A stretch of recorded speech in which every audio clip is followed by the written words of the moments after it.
Tapi Pak, masalahnya kan sekarang katanya demand-nya yang lagi rendah gitu. Demand kredit nih Pak. Kalau menurut Bapak gimana? Siapa bilang?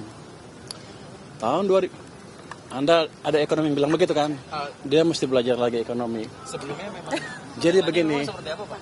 tahun 2021 semua sama kan? Waktu itu kredit tumbuhnya rendah sekali. Semua orang bilang kita kredit nggak bisa tumbuh sebelum ekonominya membaik. Saya balik, Ternyata saya injek uang ke sistem dengan cara tertentu ya. Saya kan bukan menteri, bukan gubernur bank sentral, tapi kita injek uang ke sistem pada waktu bulan Mei 2021 cukup signifikan. M0 tumbuh double digit dalam hampir waktu yang hampir bersamaan, kredit juga tumbuh. Teorinya begini, kalau Anda tiba-tiba ini berhubungan dengan opportunity cost of money. Kalau opportunity cost of money turun, bunga turun, uang ada dan uangnya ada misalnya, kan orang yang punya uang jadi nggak sayang belanja lagi. Kenapa?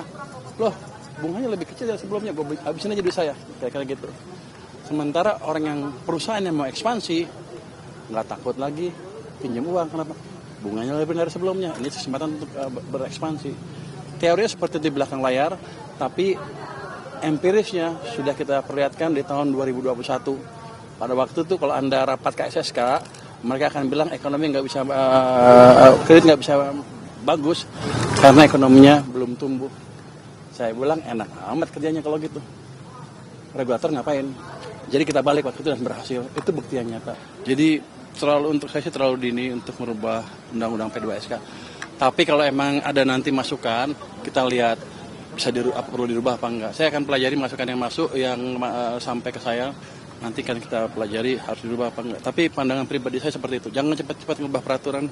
Di draft RUU-nya tuh ada yang Bank Indonesia harus ikut ke lapangan kerja segala macam itu, Pak. Itu emang perlu, Pak? Kalau menurut Bapak? Saya nggak tahu. Saya belum lihat. Pada saja gini. Kalau di Amerika kan 3. Stability, price stability, unemployment, dan unemployment kan lapangan kerja, dan growth kan. Mungkin kita mau ikut ke sana. Saya nggak tahu, yang kemarin kan udah dirubah. Belum masuk ya? Growth sudah sih, Pak. Kan gini, kalau menurut ilmu moneter, kebijakan moneter tidak bisa melakukan semuanya. Biar aja dia fokus dengan langkah-langkah yang dia bisa kerjakan. Jadi mungkin boleh ditambah sedikit-sedikit fungsinya, tapi jangan harap kebijakan moneter adalah satu-satunya yang bisa memperbaiki ekonomi kita. Jadi harus ada koordinasi atau concert effort antara fiskal dan moneter. Oke. Gubernur BI ikut rapat juga ya Pak? Iya, yang pertama ya. Hasil rapat yang tadi apa Pak? Enggak. Itu kan independen. BI kan independen. Anda jangan anggap pemerintah intervensi. BI itu independen, full independen. Pak, ini kan H-1 BI rate, Pak. Ya? Ini H-1 BI rate. Oh, besok rapat. Enggak ada ngomong, enggak ada pembicaraan itu. Pak, di revisi UU PPSK ada terkait ini Pak. Kursi LPS terancam kosong itu Dalam waktu singkat akan diisi.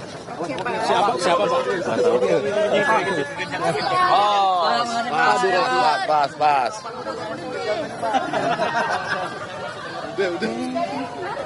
Hitung lagi untuk mendetailkan apakah sampai detail berapa sih sebetulnya cost per KWH dari decision yang dibuat, dan kalau ada subsidi berapa subsidinya. Jadi belum terlalu matang, masih akan dihitung lagi oleh Pak Bahlil. Tapi prospeknya kelihatannya bagus. Pas masih ada nganggur di kementerian.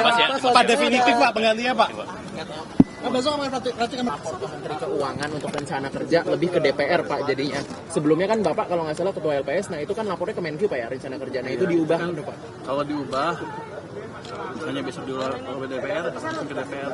Tapi kan kalau DPR nggak perlu berubah, maka kan 2 tahun kan, berarti tahun depannya baru otomatis ke DPR. Tahun ini harusnya masih ke Kementerian Keuangan. Tapi Bapak tidak keberatan kalau misalkan untuk perubahan itu Pak, LPS tidak perlu lagi melapor ke Kementerian Keuangan terkait dengan laporan rencana kerja itu Pak? Itu kan keputusan Mahkamah Konstitusi, kita hargai keputusan Mahkamah Konstitusi. Saya ikut hukum. Pak besok datang nggak Pak pelantikan Pak? Besok datang nggak pelantikan besok? Nggak tahu, undang-undang. Undangannya belum ada ya Pak? Saya nggak tahu. Siap. Makasih ya Pak. Terima kasih Pak Burdaya. Hati-hati Pak.